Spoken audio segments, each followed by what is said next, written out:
على محمد وعلى اللهم صل على محمد وآل محمد.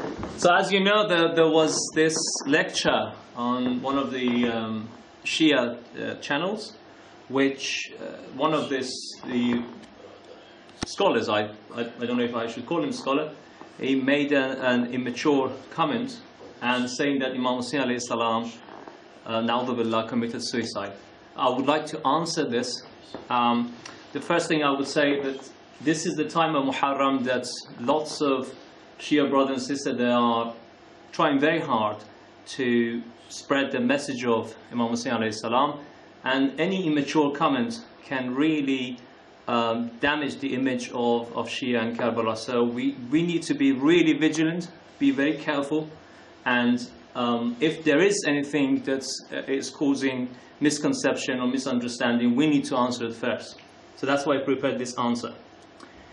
The first point that I'd like to make is that the definition of suicide, based on what is written on the Princeton University's dictionary site, it's something that if you are dangerous to yourself or your interest. So it says self-destruction. And the ayah of Quran, the Surah Baqarah ayah 195, when Allah Ta'ala says وَلَا تُلْقُوا بِأَيْدِيكُمْ إِلَى التَّهْلُكَةِ, it states obviously that committing suicide is haram. The next point is that we need to clarify that knowing that you're going to be killed is not suicide. If you know that you're going to be killed, doesn't mean that you're committing suicide. There is a big difference here. And I have two examples. One is an example from Quran, when Hazrat Ismail alayhi salam was supposed to be killed, was supposed to be sacrificed, as you can read under the ayah 102, Surah 37. If you check that, when Hazrat Ismail, not only he did not oppose being Hazrat Ismail was a prophet, Hazrat Ibrahim was a prophet, he did not oppose the fact that he was going to get killed. Actually, he's encouraging Hazrat Ibrahim, and he says, do what you were ordered. So he's actually encouraging Hazrat Ibrahim while he knows that he's going to be killed. Hazrat Ibrahim knows that he's going to sacrifice his son. Still, both of them are going for it. And this is not suicide. Yes? Also, the other example is example of modern life we can give. If you've got a brave soldier that is going to fight against the enemy until the last drop of his blood, doesn't mean that he's committing suicide. This is a bravery. This is not suicide. Of course, if he's not in that situation, he's not going to get killed. But he is doing his best to prevent the death. Even if he knows that sometimes his options are limited and he would get killed, still he's defending, and that's not suicide.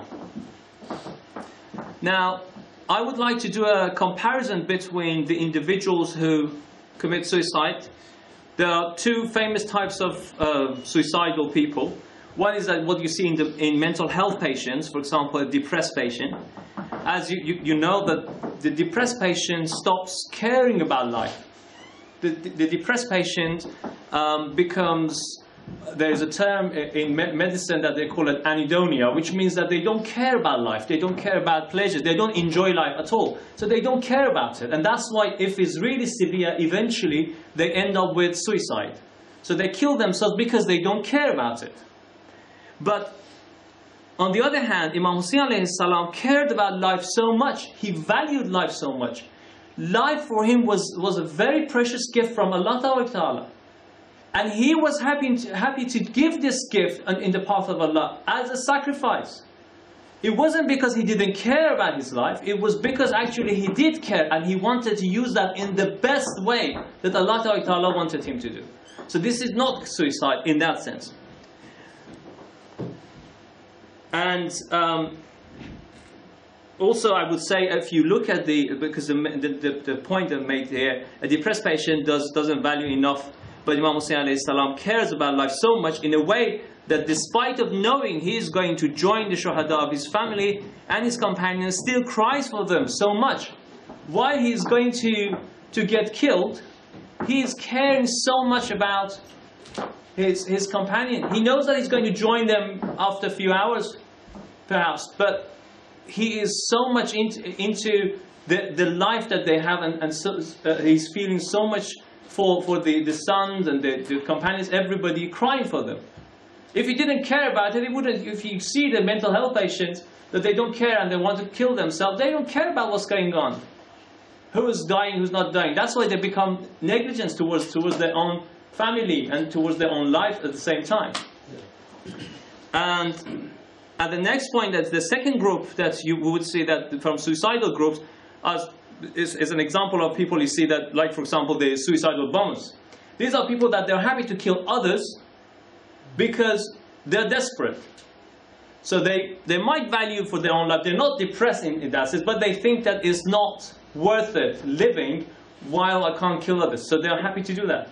If you look at Imam Hussein alayhi salam's the Karbala, the battle, before battle, at any point you cannot see that Imam Hussein alayhi salam wanted that.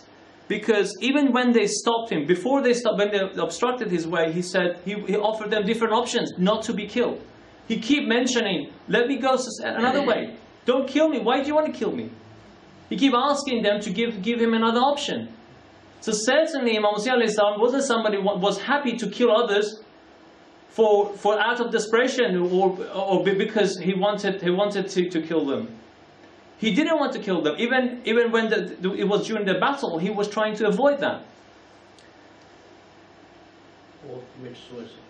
Yes, that's not certainly not suicide. And the next point is that Imam Hussein alayhi salam tried any option to avoid even killing the enemy. He was telling them, don't kill me, because of me you go to hell. Because Imam Hussein alayhi salam is an imam. Imam as being the same, like the Prophet ﷺ being Rahmatan lil Alameen, is a blessing.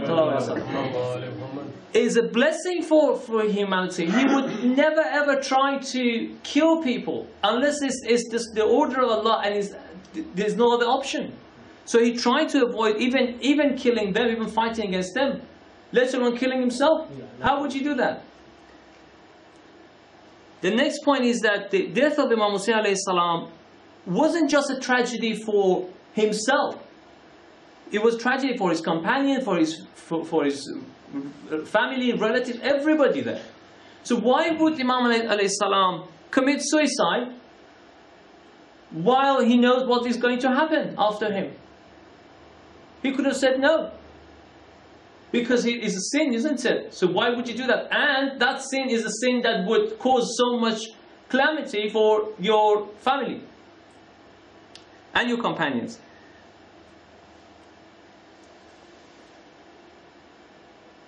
And the last point that I would like to make is that if we imagine that committing suicide was the only option, so Imam Hussein alayhi salam, for a good cause, had to, na'udhu billah, commit suicide. So wrong action for a good cause. So say there is a very special situation that Imam Hussein alayhi salam is in a situation that there is absolutely no other option, that he has to do that. We believe that that would not happen with Imam alayhi salam. There is no way that Imam alayhi salam would get, all Imams, that get to in a situation that they have to commit sin. This is impossible because it's against their infallibility. So they are protected in that sense. And in Karbala, at least there were two Imams, as we know. Some people say even Imam Baqir alayhi salam was there. So at least two Imams were present at that time. Based on the Wilayat Takwini, they had the power to even create. Wilayat Takwini means that Imam alayhi salam can even create. With the permission of Allah, the same way that Hazrat Isa created, the same way that Hazrat Ibrahim created, they have that power. If they wanted to change the situation in a way that's still becoming sacrificed, but not with committing sin, they could have done it if that was the case. And certainly that wasn't the case. And we would like to answer this strongly, and inshallah we don't see things like that again anywhere on any Shia channel. Salawat ala Muhammad wa ala Allahumma salli ala Muhammad wa ala Muhammad.